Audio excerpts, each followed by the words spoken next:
ఈరోజు మిత్రుడు, సినీ నటుడు, మిమిక్రీ కళాకారులు అన్నింటికీ మించి మానవతావాదానికి నిలువెత్తు సాక్ష్యమైనటువంటి వేణుమాధవ్ జయంతి.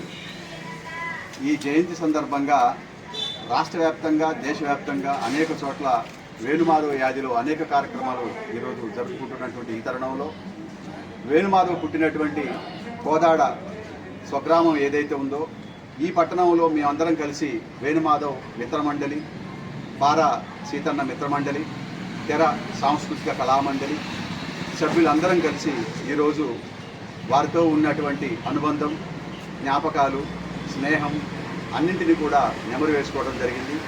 వేణుమాధవ్ ప్రత్యేకంగా ఒక్కొక్కరికి విడమర్చి చెప్పాల్సినటువంటి అవసరం లేదనే చెప్పొచ్చు. ఎందుకంటే తను వెండి తెరపై హాస్య పువ్వులను వికసింపజేసినటువంటి మన ఆంధ్ర చార్లీ చాప్లిన్, నవ్వుల రేడు అలాంటి వేణుమాధవ్ మరి మన మధ్య లేకపోవడం అనేటువంటిది బాధాకరం. ముఖ్యంగా వేణుమాధవ్ కేవలం ఒక నటనే కాదు, ముఖ్యంగా స్నేహానికి మారుపేరుగా, స్నేహానికి చెలుగాడుగా, అంతేకాకుండా నాటక రంగంలో కూడా తనదైనటువంటి ఒక శైలిలో రాణించడమే కాకుండా నృత్యం, అదేవిధంగా వాయిద్య కార్యక్రమాలకు సంబంధించి అనేక రకాలైనటువంటి పరికరాలను కూడా ఉపయోగించడంలో దిట్ట.